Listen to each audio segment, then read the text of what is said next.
Hello, my name is Ben, And my name's Josh. and welcome back to FPL Graduates. And welcome back to another video where today we're going to be showing you our Game Week 37 teams going into the double game week, the last double game week of the season. We're very much looking forward to it.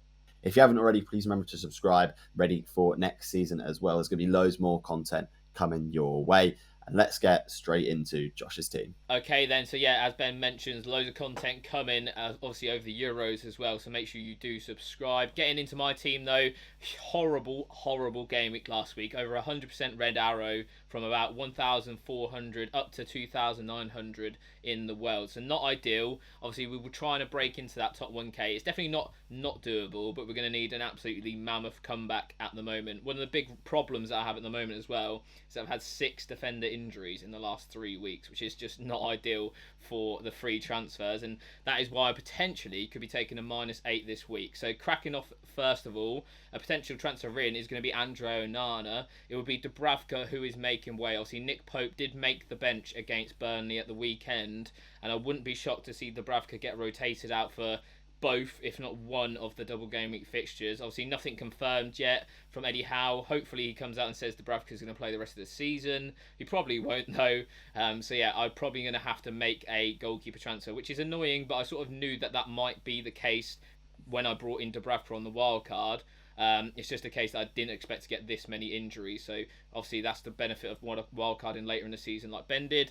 So yeah, Onana is probably my favourite pick and one that I don't have a triple up of as well. I think the save potential's there, and United are going to have to play a lot differently in these games than they would do to the games against like Palace, etc. So I don't think they'll get opened up as much, he says. So yeah, moving on to the defence, Dan Burn is up next, 4.6 million. I would love Trippier, but because of having to bring in a new keeper and other players, I can't quite afford him. And obviously there is the risks there with him potentially not being fit for both games in the double. Obviously Dan Burn gives you that nailedness. I must say though, if there is a fullback option, whether it be Lewis Hall or maybe Tino Livramento, I'd be tempted to go with them because I'm only going to need them for this 1 week. These both of these 2 games. So if there's some potential attacking upside there, I'd be all over it. So I'll just wait for the press conference on Friday for Eddie Howe. And then the rest of the defence, it sort of has to pick itself with Pedro Porro. I thought he's been creating chances, just not really getting taken too much. Obviously, Spurs not been great recently in their last 4 fixtures. So yeah, he's in there, but not necessarily a great option at the moment. And then there's Malo Gusto as well, who himself is a doubt as well for this game week and potentially could be a transfer out. These transfers that are in green as well, they're definitely not made yet. It could be potentially a -12. It could be even more. I need to just sort of weigh up the sort of benefits and costs to doing that. So obviously, yeah, Gusto, he was back on the bench, came on and got some minutes. But Chelsea have been keeping clean sheets since he's left the team. So I don't know if Poch will change it too much. So yeah, Ben, dissect all of that. Yeah, it's going to be a tough game week for you to come out with a green arrow using a chip as well. It's going to be tough, but Onana, I see the rationale behind bringing him in there. There's a few keeper options available, and only a few to be fair. You could go with one of the doublers, or you could go with an Everton like a Pickford or something like that to attack a single game week fixture.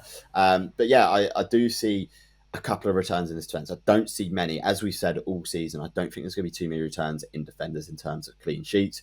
I think that Burnley at home fixture is a prime fixture for Spurs to get something out of and potentially get a clean sheet. They haven't been great recently, but there is potential there.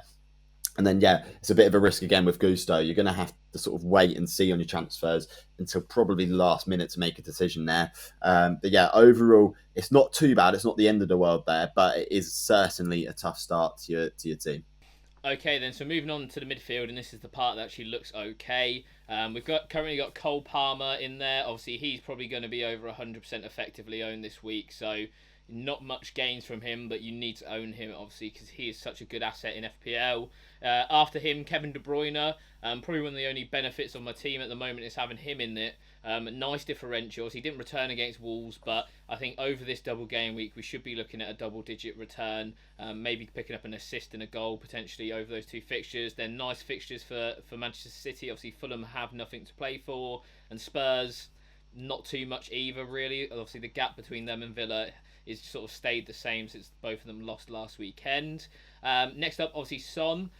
He's just not looked great. I know he keeps getting like the goal out of nowhere, whether it be a penalty or last week at Anfield, but he's just not looked good. I think Richarlison coming back into the team will help him though. I think he's much better off the left than down the middle. I just don't think it suits him necessarily at the moment. And then Phil Foden as well, of course. Most people own him at the moment. If you don't, I would recommend you definitely do for this week because that double is nice.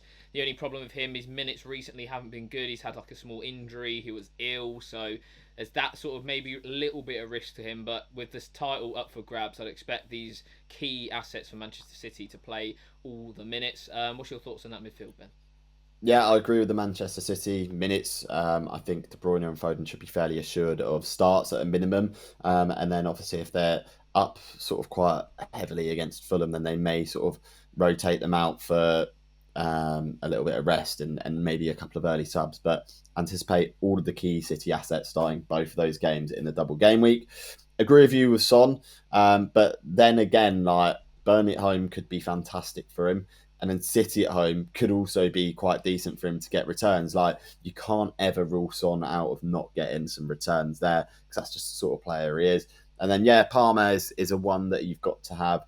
It will be over 100% EO. We know that already. But yeah, again, it's one of those that you've got to go with and sort of run with it. But yeah, all in all, very decent midfield. And so moving on to the forward line then, obviously Erling Haaland, he will be my captain this week. He's just looked unbelievable since coming back from injury. Got the goal off the bench against Forest, scored 4 goals against Wolves. And like a lot of people are put off by captaining Haaland just because everyone else does it. But those sorts of game weeks sort of really puts those kind of people back in their box because there's a reason why everyone captains him. Is because he is the most explosive asset in FPL. Like before he joined the Premier League, the amount of times a player scores 4 times in one game is just unheard of.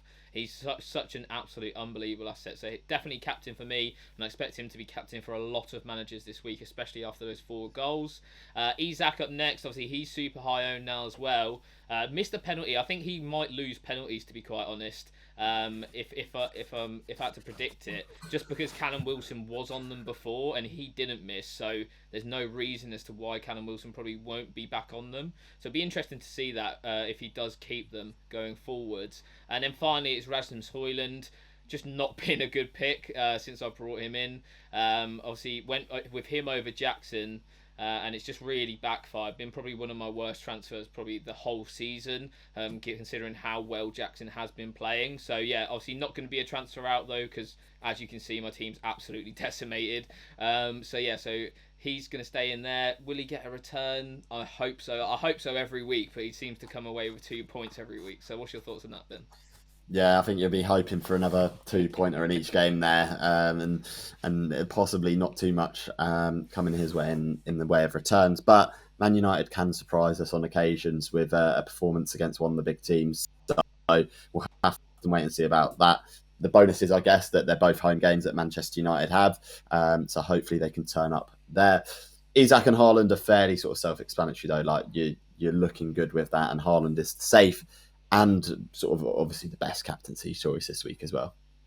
Yeah, and then to touch on my bench as well, because obviously I will be bench boosting this week, hence the need to take all these players out. Because I just don't see a benefit in waiting until game week 38. We've got Petrovic on the bench. Obviously, he's a very good option, I think, for goalkeepers if you don't own one already.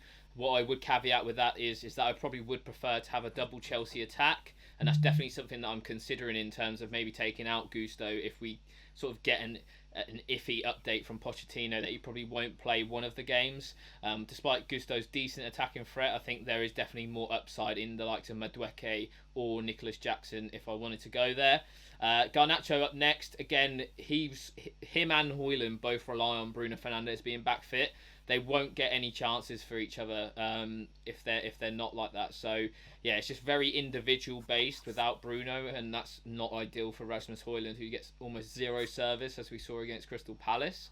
So yeah, I think Garnacho though, he does have those moments where he can, be quite explosive, as we've seen throughout this season against Aston Villa at home, Chelsea away. So yeah, just hoping for something like that at Old Trafford in one of these two games. Next up, a potential transfer in is Christian Romero. I just quite like his attacking threat. Nearly scored against Liverpool at the weekend, and probably should have scored actually with the header from a set piece. So yeah, I think if they do get a set piece, Porro to Romero, it's the sort of stuff that I need if I'm going to try and get into the top 1K this week. So yeah, he's obviously a potential transfer in, but as I say, there could be so many different rotations of transfers this week that I definitely wouldn't say these are even penciled in. And then Gabriel is up last on the bench. Would definitely not rule out a clean sheet for Arsenal, especially if Bruno Fernandes is out. It's almost a guarantee.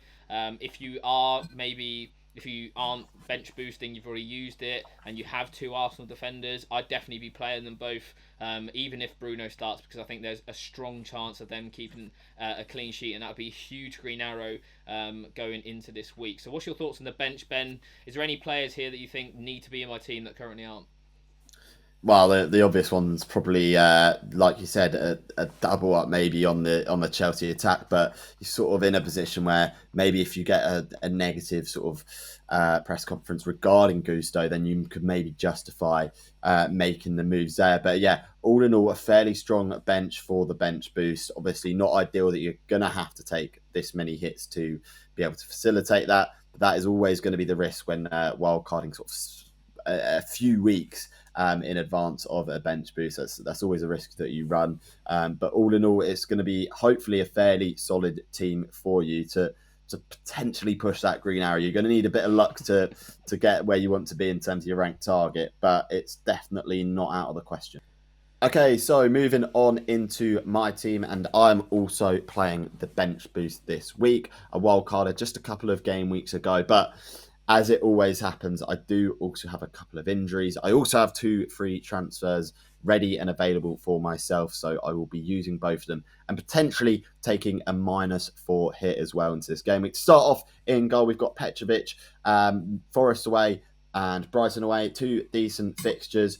I'm not anticipating actually a clean sheet because I think Chelsea have really got lucky the last couple of weeks with the clean sheet that they have got, particularly last week. I'm not sure how they kept sort of going. So happy with him in goal, but not expecting too many in terms of returns. One guy who I am expecting returns from, though, is Gvardiol. He's been fantastic in recent weeks, been so attacking, has been sort of, I'd say, City's best defender in the run, and he's just been unbelievable.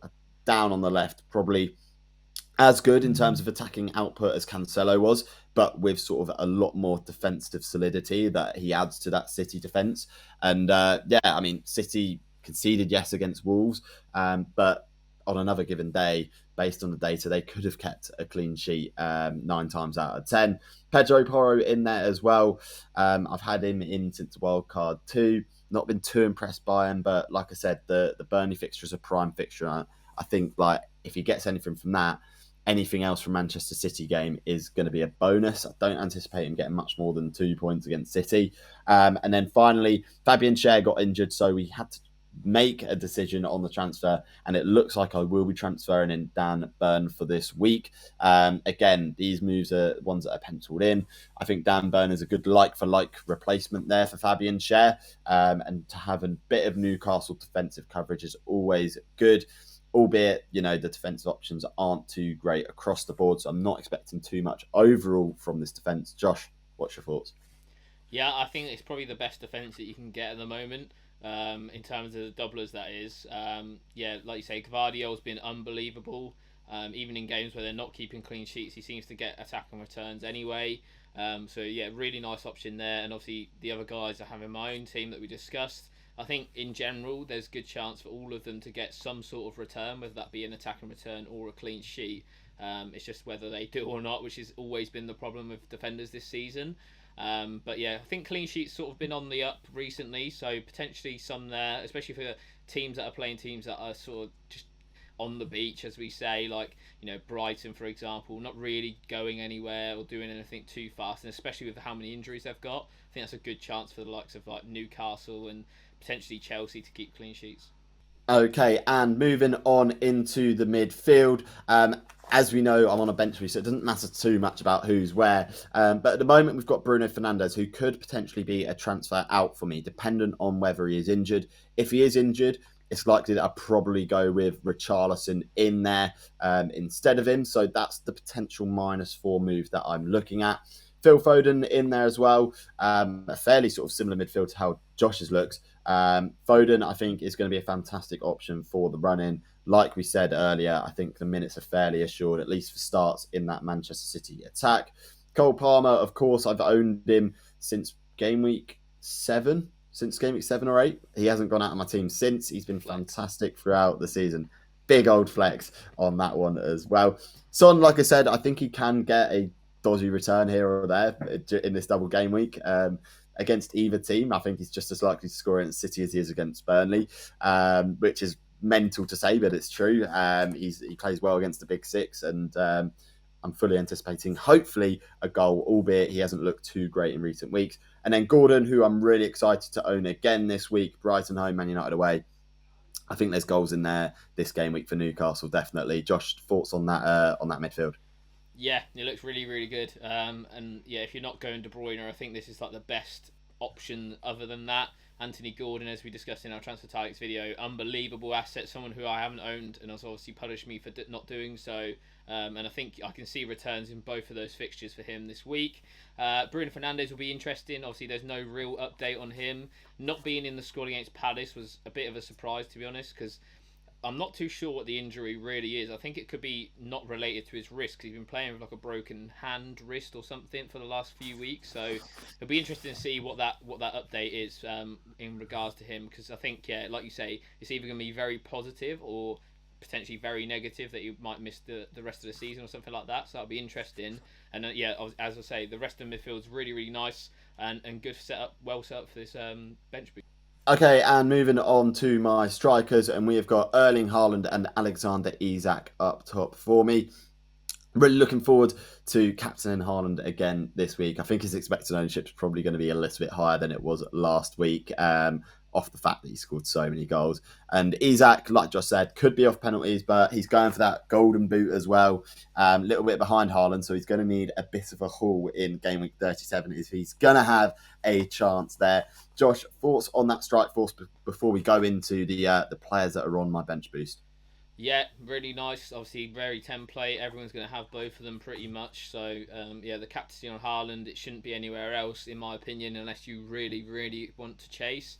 But even still, when you are trying to chase, like maybe last week, for example, you can just show how much it can backfire by not captaining him, and you can make the gains. I think elsewhere, especially if you're bench boosting this week, you can bring in 1 to 2 differentials that you're very likely to get returns from, and I think that's the best way to make the gains rather than doing it big style on like a captaincy or something like that.